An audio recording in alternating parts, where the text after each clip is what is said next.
gudoomiyaha gobolka Sanaag Maxamed Axmed Caalin Timbro ayaa waxa uu shaaciyay in dhawaan la bilaabi doono dhismaha dekada Maydh. Maxamed Axmed Caalin Timbro gudoomiyaha gobolka Sanaag oo Bulsha TV wareysi ku siinayay magaalada Hargeysa ayaa sidoo kale waxa uu ka warbixiyay xaaladda guud ee gobolka Sanaag. xaaladda gobolka Sanaag aad bay wanaagsan tahay, hadda wax dhibaato kama taagna, waa iska nimcaysanahay. waxoogaa meelo yar oo imika biyaalin laga soo sheegay mooyaane wax la yeelay wax dhibaato aan ognahay ma jirto. gobolku waxaad moodaa in xagga horumarka oo aad uga yar dambeeyay dhaqdhaqaaq wanaagsan baan ku bilownay. sanadkan waxaanu furanaynaa naloo dhisayaa dekadii Maydh. insha Allah wax weyn bay ku soo kordhin doontaana dhaqdhaqaaqa gobolka horumarkiisa. waxaanu furaynaa isla madaarkii oo dhawaan aanu furayno oo imika hawshiisa gabagabatoo dawladda hoose iyo gobolkuba si wanaagsan uga qayb qaateen. insha Allah waxaanu filaynaa nimco soo socota, rajo weyn baanu aad u qabnay iminka. intaan su'aalaha kale u gudbin dekada Maydh yaa dhisaya si kharash intee leeg baa galaya.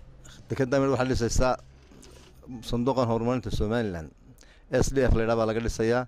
sanadkii hore ku jirtay phase 1 kii bay ahayd, way baaqatay marka phase 2 ga iminka ayay u horeysaa. laakiin estimationka waxa ku bixi doona ilaa hadda ma ogaano. maxaa sababa in saraakiil ciidanka qaranka intay goostaan ay Puntland tagaan ka tirsan? waa iskoon dad go'aan shakhsi weeyaan. qofku markaa wax sababo aanu iminka sheegi karo nooma dawina la jooga Caydiid nin booliisuha inta badan baceerigaawina la joogi jiray. waa ogtiinoo baranay iminka aad uga shaqeeyaan booliiskeenu. markaa wax ilaa hadda uu sababo annaga uu noo sheegay ma jiro, laakiin wuxuu arkaa go'aan shakhsi ah oo isagu iska lahaa. dahab baa gobolka Sanaag laga soo saaraa oo laga baara. dahabka ayaa maamulo oo toos gacanta ku haya. horta dahab laga soo saaro la maamulo ma jiro. waxa jira dadkii reer miyiga ahaa deegaanka ayaa bahasha yar miinada lagu baaro marmariya, dabeedna waxoogaa bay ka helaan 5 gram 7 gram waxaasa isbiirbiirsada, dabeedna qolooyin iibsada urursada.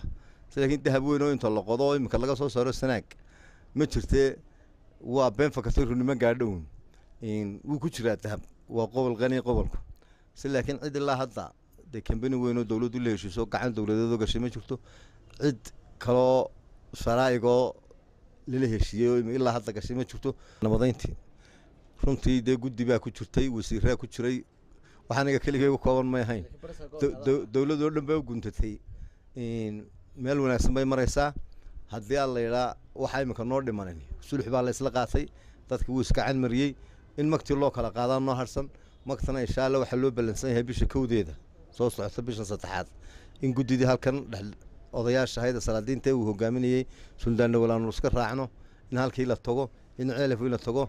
dadkiina waxaan u sii sheegaynaa uga faa'iideysan chance-kan in cid waliba wixii ilaa bisha 1 diyaar garow ku samayso wixii diyaar meesha loogu yimaado qabyad dambe nagu dhicin.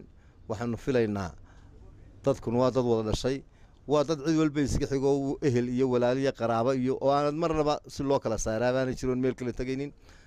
wixii de dhacayna shaydaan baa ka shaqeeyay. imika waxaad moodaa in layla caafimaadna martay sanadkan inuu yahay sanad nabadeed. social media sawiraan soo dhigay ayaa soo dhigay dad calaamad Soomaaliya sidoo ay yiraahdeen magaalada Cergaab ay ku sugantaa. ma jirtaa faragelin maamulka Puntland kaga timaado adiga ku soo gaadhay gudoomiye? maya waa de horta dadkan qaar baad moodaa in cudur ku jiro. waa laga yaabaa dad shakhsi yar baa intuu caalan yar oo buluga iska soo qaato bahalkan miidiyaana meel walba uu yaalaa uu soo dhigo.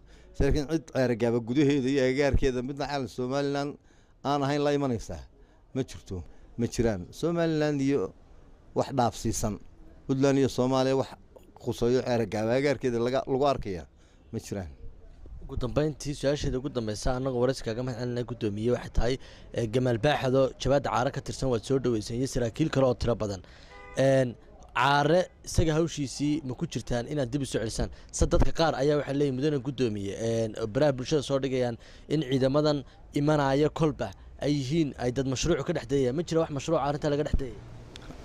mashruuc meesha ma yaalee. dadkanu qofku markii horena been baa loo sheegay, lacag baa la idin siinayaa dawladda federaalka lacagniisa. imikadan baqaar reer miyiga dadku way caydhoobeen been loo sheego tagaa jira oo haddana soo noqdo.